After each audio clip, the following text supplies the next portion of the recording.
The Inland Empire's industrial landscape is evolving fast. Developers and tenants are demanding smarter, greener, more efficient designs, while municipalities are tightening entitlements with stricter sustainability rules, energy codes, and environmental standards. Architects are at the center of it all, shaping how these projects get built and approved. Today, I'm excited to welcome Bridget Herdman, principal and founder of Herdman Architecture and Design.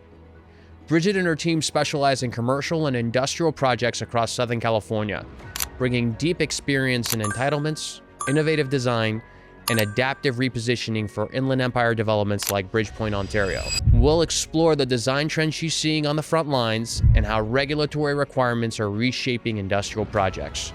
Welcome to the show. Great. Well, Bridget, thank you so much for coming today. It's a pleasure to have you. As someone who is working directly on the Inland Empire industrial projects, what kind of design trends are you currently seeing in the market? Well, first off, thanks for having me, Shy. Pleasure. Really looking forward to this conversation. Design trends have really been moving towards, I want to say like a more contemporary office feel over the last 10 years, but the last 5 years, a significant push. I think the cities are demanding more, the communities are demanding more, the developers themselves want to have more showpieces that really set them apart from the competition. So as an architect, that's been extremely fun. I mean, to get into more specifics, a lot more glazing and glass when you walk up to that office corner. It really feels like it could be corporate headquarters. Correct. They don't have to be in downtown LA. They can be right there with their distribution team. The office interiors are getting much cooler. Their clients are starting to pay a little bit more money to attract that tenant, and stand out in the market when people are touring different buildings.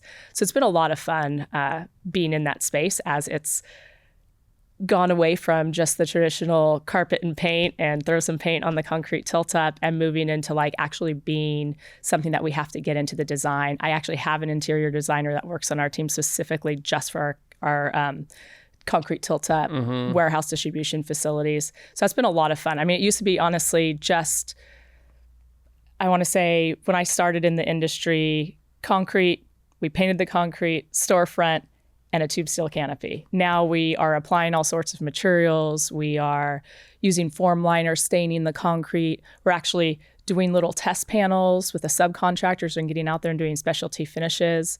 So it's been a lot of fun. I've seen actually, great point that you bring up, because I've seen several of your most recent projects and they have a lot of life to them, a lot of color.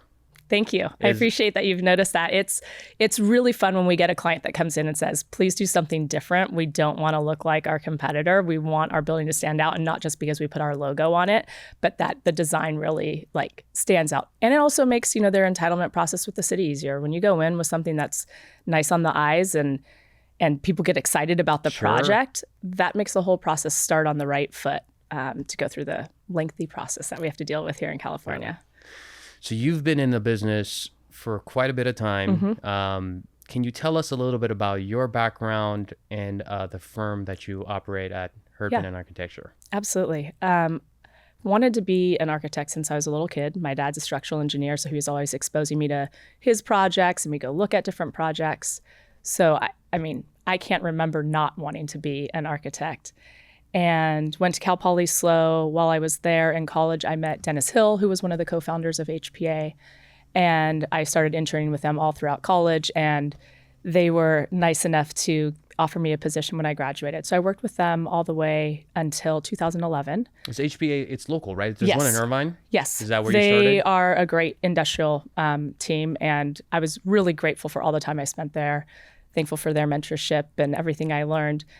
2011, I had an almost 4-year-old, and I just felt like I wanted to do something more and kind of like take a risk and see what I could do for my family and build a company that maybe could be a little bit different from the other industrial competitors out there, focus a little bit more on design, offer our clients kind of a boutique approach, even though it's an industrial market, let them feel like they're coming into a boutique architecture firm that can handle everything from the initial conceptual design all the way through construction drawings, construction management, and be alongside and be partners for them. So I started the firm in 2011. So this year will be our 15th year in August. And it's really exciting. We're also next month starting our first regional office in the East Coast in Atlanta to start servicing some of our national clients in the Southeast and Central markets. And you guys are, for the most part, solely focused on industrial, or you do a bit of commercial as well, but major focus in industrial? Is that fair? So, some of the major focus in industrial, I would say just throughout the years, because some of the big industrial projects that we have done have turned into corporate headquarters with 50,000 square feet of office space in them. That has led some of those clients to hire us to do their just purely commercial interiors office, because it's kind of the same exact thing that we're building inside of the warehouse building. So that's been like, it's kind of augmented and helped our business, but 99% of what we do is industrial ground up work. We do a little bit of value add, especially here in the infill in the South Bay. But for the most part, it's ground up work for us. And your book of business is the major institutional players, yes, right? I mean, I know a number of projects you guys have done with Patriot at Kevin Rice. I think you've done some work with, was it a few other clients of yours? Yeah, Kevin Rice is a wonderful client. He's been one of those that's really trusted us to change the look of industrial development. Brookfield Partners, Rexford, Prologis, many others, 9th Street Partners, Clarion, Bridge Industrial, Bridge Logistics, Shay. We've really been able to help and be alongside a lot of different developers in the South, and it's been a lot of fun. And they all have a little bit of a varying style about how they approach their projects. And so we put different key members that team up with them that learn what's important for their portfolio and how they want their projects to be ran, and it's been exciting. Great. Going back a little bit to design, what kind of trends, and I say this because a few years ago when there was kind of a surge in land development, it felt like most developers were looking to maximize their coverage, right? Because the thesis behind that was more square footage, more chargeable rent. Yep. They could have potentially overlooked the fact that many of these sites actually needed additional trailer spots. But it didn't really matter then because vacancy rates were trending less than 5%. At the peak of the market, they were less than 1%. And as vacancy rates have kind of climbed now into, I think last quarter was like 8%. There were a lot of options on the market. And when we meet with tenants, one of the most brought up concepts, the requirements for their space is additional trailer spots. Yes.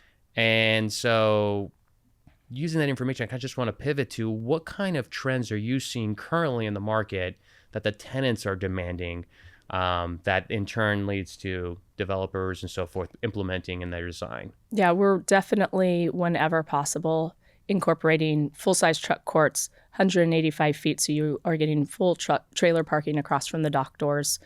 The bigger size buildings, and especially when it's multiple buildings, really developing in the design from the get-go, really good truck queuing and exiting. That whole process for distribution users, the cities aren't tolerating trucks out on the streets anymore.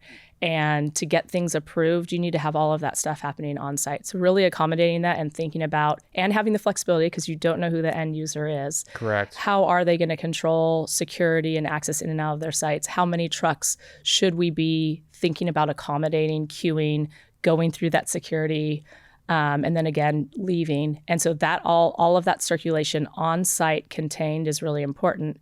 And then also the separation of trucks and autos. That's become a definite concern from not only the cities and, worrying about their people that, are going to work in these buildings, but also the developers wanting to make a safe development that protects the warehouse employees from the office employees from these giant trucks that are moving in and out. And so that's all become really important in the design. Keeping them separate. How is AB 98? Has it played a role in how you guys are designing sites? Definitely, yes. Not in a good way. I'm smiling, and I should not be. AB 98 should be making me cry right now. It's been a huge impact on development. There's a lot of areas that have been intended for industrial use along for the last few years, but have a lot of non-conforming residents on those homes that were planned to be demolished. But if they are still there right now, it is now impacting the developableness of the adjacent industrial sites. Sure. So We can't have, there's requirements on dock doors not facing towards residential. So a site that might be optimal for a cross dock, it doesn't matter. So now you're going to break it up into small buildings in order to make a single loaded building work. Flipping, dock doors away from the residential. There's distances, all sorts of things. Increase setbacks above the zoning requirements. So then you're losing your FAR that you could meet. So there's a lot of impacts that are coming out of AB 98 and a lot of additional documentation to get through the jurisdictions. And correct me if I'm wrong, your firm also plays a role in securing the entitlements for these designs. We do. What does that currently look like in the market? It takes a lot longer than it used to. It takes a lot more consultants than it used to. When I started back in the early 2000s out of college, it was 5 sheets that went into the city, a couple of rounds of comments. And for the most part, if it was a single building and not a master development site, you were getting entitled in a couple of months. Now that process is more like 6 months to 18 months, depending on the size of the project, even if it's a single building. And you need CEQA consultants, traffic, noise, air, all sorts of things that have to come together because of CEQA, of course, and showing compliance with that. And that's putting together that right team makes all the difference in the success of that project and the speed of it getting approved. When looking at the different municipalities out there, we hear all the time that certain cities may be shying away from industrial development. Certain cities may be a little bit more favorable. It feels like at least most cities are shying away. Yeah. How do you guys, what kind of advantages and disadvantages are you kind of seeing working in some cities versus others? Some cities, they have very clear requirements. And as long as you meet those requirements and show that you're in compliance with what that community wants, you go through the steps, you'll get approval. That's cities like Ontario and Fontana. Other cities are starting to really push back and overnight putting moratoriums on industrial. So projects that were about to be approved are all of a sudden on hold without any care or concern for the immense amount of money and time that developers have put into the projects. And so that's when it gets really difficult. And there's a handful of cities right now that are in the process, in the process of updating their local zoning and ordinances that are putting a ton of constraints on industrial sites. And you can imagine what that does to someone who purchased property under an old zoning, and now they're being told that they can't develop what they had kind of programmed for. Yeah, and it makes sense. I think this is not on the development side, but as brokers, we're experiencing it as well. We do quite a bit of leasing, and a segment of our business is industrial outdoor storage facilities. And just like cities have become kind of critical of industrial development, they've been, for the last few years, certain cities have also been critical of industrial outdoor storage uses. We have a listing in the city of Rancho Cucamonga, and they had a zone change, I think it was 4 or 5 years ago, where they kind of eliminated a number of uses. And it's created a lot of confusion because, for example, the site that we have is part of a larger facility, and it's available for lease. It's about plus or minus 6 acres, and it's got a building on it. The conditional use that was secured there from years ago was recreational vehicle storage. And we went to market, priced it right. Kind of a unique user showed up who wanted to do vehicle storage. And we thought after 6 months of marketing the space, going through all of the negotiations, coming to a deal, drafting a lease, we're like, this is going to be a home run for the tenant, and for the landlord. And we thought we did a good job, right? Credit user. Now we're going to the city to ask for a business license, and even though it's a recreational vehicle storage and this is vehicle storage, for one reason or another, they're not approving the use, which creates a lot of challenges and inefficiencies just for your everyday business owner, even the small business owner in the market who's looking to do business in your city. We find that a lot. The process of little nuance in zoning codes and CUPs and not having one person with absolute discretion over the project at the cities can sometimes be really challenging, because then you're dealing with a lot of opinion and nuance to get through some of those hurdles. And it can take a lot of time, and it's not just legal, it's almost building that relationship with them and understanding what they're looking for. And it can be very difficult out there, because we've ran into that in other instances as well. I'm assuming you'd have to go to somebody who is a decision maker, right? And if there is one. But trying to find someone who will actually make the decision versus just kicking it back down to an administrative or staff level, and then you're back in the bouncing back and forth about, well, does this really comply? I don't know.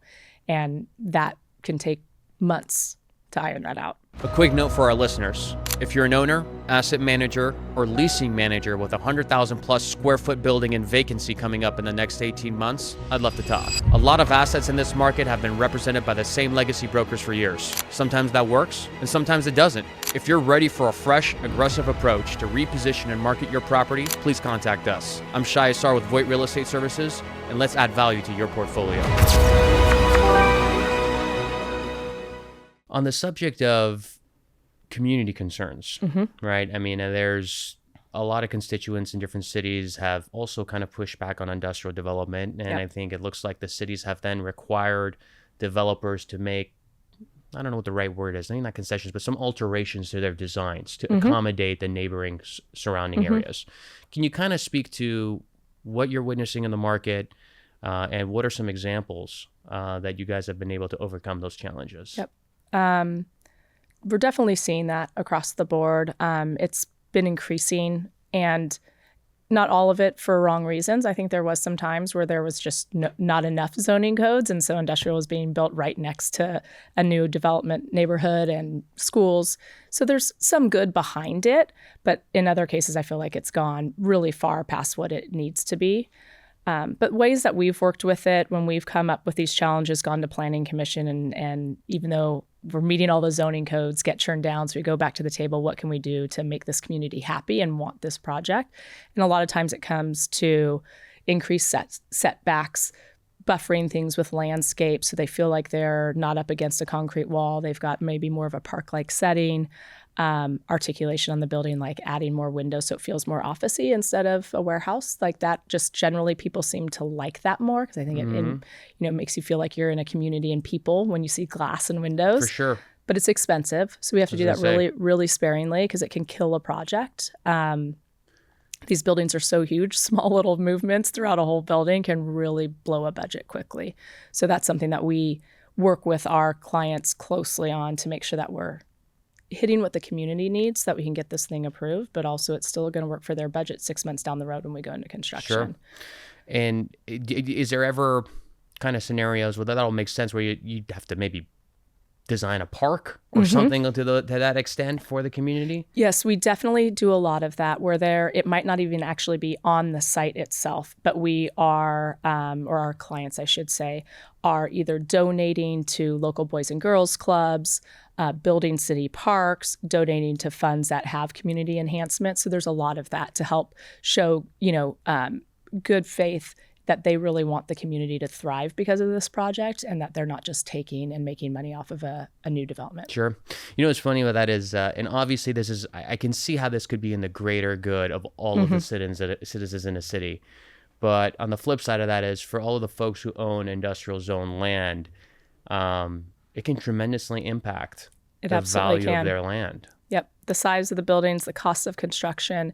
Because, when you're dealing with administrative approvals or planning and city council approvals, the people that are making those decisions and voting on these projects don't necessarily have a construction background or any type of development background. And so when they ask you to add windows all around the building, they have no idea that alone could just bust the budget of the whole project. And so it's really hard to navigate through that. And it's over the years building relationships with those council members, with the planning commission, with even the staff level, so that they get really excited, so they pitch your project appropriately to the council, is really important. So you bring up a good point, because one of my follow-up questions, and I should have asked earlier, was that you guys have clearly grown tremendously over the last 15 years. In addition to just design and kind of taking a nuanced approach to your architecture, what would you say is maybe one of your competitive edges that has kind of allowed you guys to take on so much scale? So definitely taking that time to listen to our clients, taking the time to listen to the cities and actually care. Because I got into architecture because I feel like architecture really can influence how people feel in a space, how people feel in a community. And even industrial buildings can make you be really proud of the community and space that you live in, that you've got, you're part of the fabric that's the supply chain across the US. It's exciting to be a part of that and actually using that as a benefit and going in with that design eye and listening, because especially city staff sometimes, because they're not coming from an actual architectural background, they know what they don't like, but articulating that is really difficult. So listening and starting to understand the keywords that they're saying and interpreting into that what they want and helping our clients then visualize it so that we can help them get across the finish line has been, I think, a something unique that we bring to our clients for sure. And willing to take the time and extra time on the design. Because that does take, it's not as easy as just drawing a square box. Yeah. It does take more time. Well, I will say, even before we had met, I knew of your company for reasons that, it felt like you guys were bringing a lot of value to everybody in the value chain. Because from 4 or 5 years ago, before you and I had ever met, there was people on your team that were drawing site plans for us on land that we're looking to sell. And I didn't know anybody else that was an architect. So it immediately put you on the radar for me as a go-to resource and an expert in this space. And that's huge for us. That's how we earn the respect and earn the business of new clients is someone's looking, a broker like yourself, a developer that's looking at a potential site development, they'll bring that to us. They don't know what it needs to be. They ask us to help them figure that out, and we walk them through that process. And we do that all up front and help our clients to have something that a deal can be made. And that's how we earn our business. That's how we earn new relationships and try to partner with everyone from the start.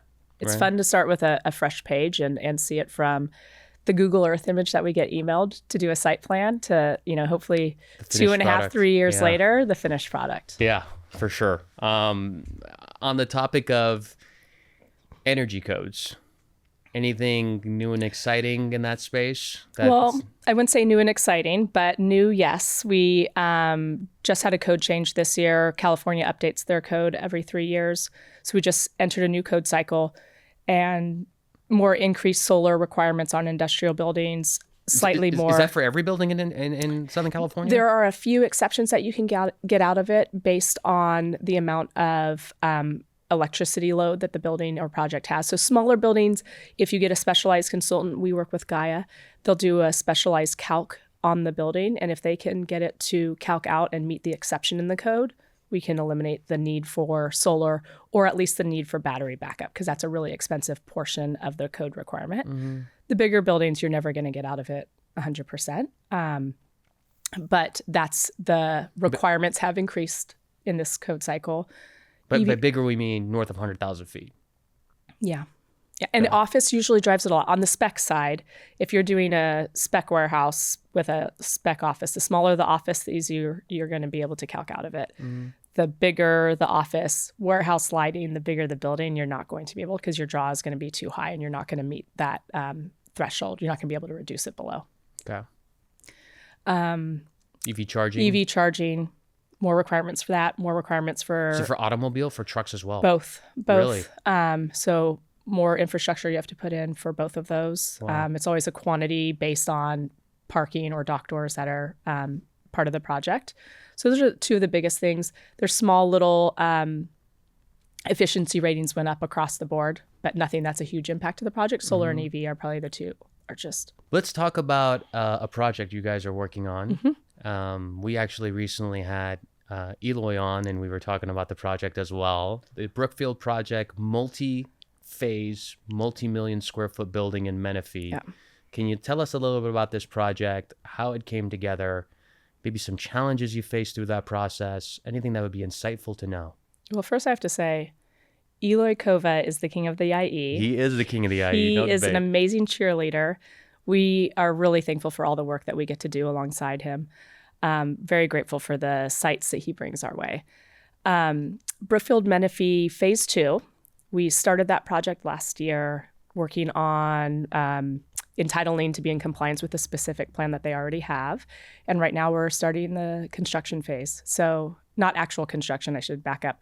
We're starting the drawings to get the building permits approved. Okay. So it's very exciting. There's 3 buildings. They're talking to different users. So we're doing various different layouts here and there. You never know if something might change as they're pursuing a spec development, but you never know what could change along the road. The buildings are really beautiful. Brookfield really is another client that likes to push the envelope with high-end materials, making the community love the project. There's a lot of residential around it. That's Brookfield's partner company being developed. So making sure that those two really are cohesive. There's walking trails that kind of go around the perimeter of the project. There's a school nearby. We've enhanced the landscaping beyond anything I've ever done on an industrial project. It's actually going to be a really beautiful development when it's all said and done. And I'm assuming there's a different architect working on the residential side, and there's some Correct. form of a collaboration between you guys on this assignment. Yep. It's been fun to work with them. We don't work too much with the residential team, more just on that, where they connect. How do we want the landscaping to look? How do we want the pedestrian flow between the two projects? On the topic of, what's interesting about Menifee is that I'm assuming this project has been in motion for years, because my understanding is the city of Menifee, for the most part, has been shying away from industrial development, at least for the last 12, 24 months.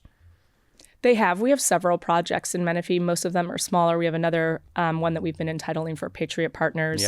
That's been going on for 4 or 5 years because they have made the process pretty stringent in terms of what they want to see. We're on a very specific site that has some constraints on it that we worked around, some building size maximums. So instead of doing the typical larger 100,000, 200,000 square foot buildings that we started off with, we're down to smaller and less than 100,000 square foot buildings. So all of that makes it a more complex development, getting fire department approval with fire lanes when you have multiple small buildings, and how that truck circulation works on site, access around the site. So Menifee has high standards and really pushes back hard on industrial developments. Brookfield, though, has made every effort to really partner with the city. They're obviously developing the residential with their partner company. So that, I think, really helps get the approval on the industrial piece as well. And, of course, the high-end design, working with the city, nothing's a fight or a pushback. They're really wanting to see how they can benefit the community and make sure that this development works for everyone. Yeah, Brookfield's it's a great company, and so is Patriot to work with. I mean, we have a project with Brookfield in Fontana. It's a new building, a 275 off of Almond, and so they've been a great partner. We're working on that one as well. So you the guys one are that's on that. just about to complete. Yep. Yes. I was for a second I was like, I'm pretty sure that's you, but I didn't want to misspeak. Yeah, it is ours, and that's a really nice one too. So, funny story about that. So we sold that site back in 2020, I think it was, or 21 maybe. Okay. And this is exactly what I mean, that at the time I had not met you yet, but one of your teammates actually gave out the initial design when I was marketing it for sale, and sold it to Brookfield. Wonderful. So it was meant to be. Yes, absolutely. I love it that it's full circle. Yep. Question about, because you've worked on scale of sites, you've worked on single asset sites like the one in Fontana, and you've worked on multi-phase development. What would you say the biggest differences are when you're working with one building, trying to design one building versus a 5-building project? Oh, there's many differences. One building project, obviously much more streamlined, simple. There's not as many options of what it can be. Multiple building projects, there's a lot more variation. So we go through a lot more schematic design with our clients. In terms of the size, not wanting to develop too many buildings on the site that are competing against each other, having the right traffic circulation and flow. And then, of course, we get in an agreement with the client. We have something that they really want to bring to the city, and then bring it to the city. And now you get their opinion on it. And again, it's kind of like a jigsaw puzzle. There's ways that we can move everything around. So it's just a more complicated design process because there are more options. It's not just yes or no. There's like many variations of how that site can be. Like a lot of legwork up front. Yep. Absolutely. Another large project you guys are working on, if I'm not mistaken, is in San Jacinto? Yes, with Shy Properties. With Shy Properties. Yes, we've been working on that project, I want to say 4 or 5 years now, probably. Getting close, I think, to going through the final city approval process. As part of it, we've been working with Webb on a specific plan that covers the entire site. That, again, has had, I mean, we have biweekly meetings with the city going through all the little details because, you know, water quality, it's such a large site. Yeah. How water 8 million comes square onto. feet, right? Yep. Oh. I think it's 10 or 11 buildings and about 8.5 million square feet. Wow. So there's just a lot of things to negotiate through with the city and a lot of variables there. So it takes time to get through that. But we're nearing the end of that entitlement phase, which is, I think Shay's going to be really happy when we get through that process because obviously entitled land is something very nice to have. So on the topic of the specific plan you guys are putting together in San Jacinto, it wasn't ever industrial by right, it sounds like. So you guys kind of put essentially the zoning or putting the zoning in place there? We are drafting the specific plan that for the entire entitlements so that any development that comes in doesn't necessarily need to conform to exactly what we've drawn right now, but they have flexibility for a future build to suit, future changes in the market when they actually want to go build something. So we've obviously been working closely with the city to get as much flexibility built into that. Sure.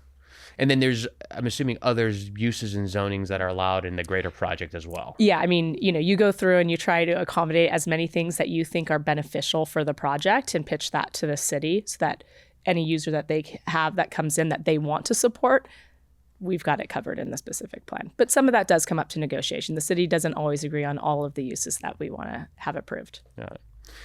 Well, one last question for you. So a lot of folks in the industry watch, but a lot of the viewers are also other brokers. Me being a broker, I always kind of end on this note. You being a professional and an industry leader in our space, what would be some key takeaways that you can advise that brokers like myself or even younger brokers who are looking to get into land development or just growing their business that they should attribute in an effort to grow their careers and potentially do business with you in the future? I'd be happy to sit down and talk with anyone if they're ever interested. But I think going to the legacy players out there, Eloy Kova, for example, and just asking for that mentorship and understanding the relationships that they've built that have made their successful careers in brokerage. I think that's really important. And relationships just in general in this industry specifically are essential to getting anything done. I mean, it's with not just our clients, but we have to have good relationships with our consultants that we work with. There's never going to be a project that doesn't have some fire somewhere, and being able to have the consultant that you can call up at any time to work through an issue, to solve it for the client before it becomes a problem for them. Building the relationships as you can with city staff. You know, some cities have higher turnover, but there's many cities out there that there's staff I've worked with for 10 years. So building those relationships all help ease the ability to get things entitled and approved. I agree. I mean, they always say that this business is a relationship business, to the point where in many ways it's even a good idea to have good relationships with your competitors. Absolutely. Because ultimately we're all going to be working together to one degree or another. I agree. There's many projects that we've done a phase and another, one of our competitors has done a phase, or we've done it alongside, and the project's been split up just because the client wanted kind of two perspectives brought into the project. And it's been great. It's been a great collaboration. Great. Well, Bridget, thank you so much for coming today. It's been a pleasure having you. And I look forward to staying in touch. Thank you, Shy. Thank you for listening to Adding Value with Shy Assar. We'll continue bringing on guests with stories and insights that matter in the world of industrial real estate. If you enjoyed today's episode, please share it with a friend or colleague. And if you're a landlord, tenant, or investor exploring opportunities in the Inland Empire, feel free to reach out to us. We'd be happy to help you navigate the market.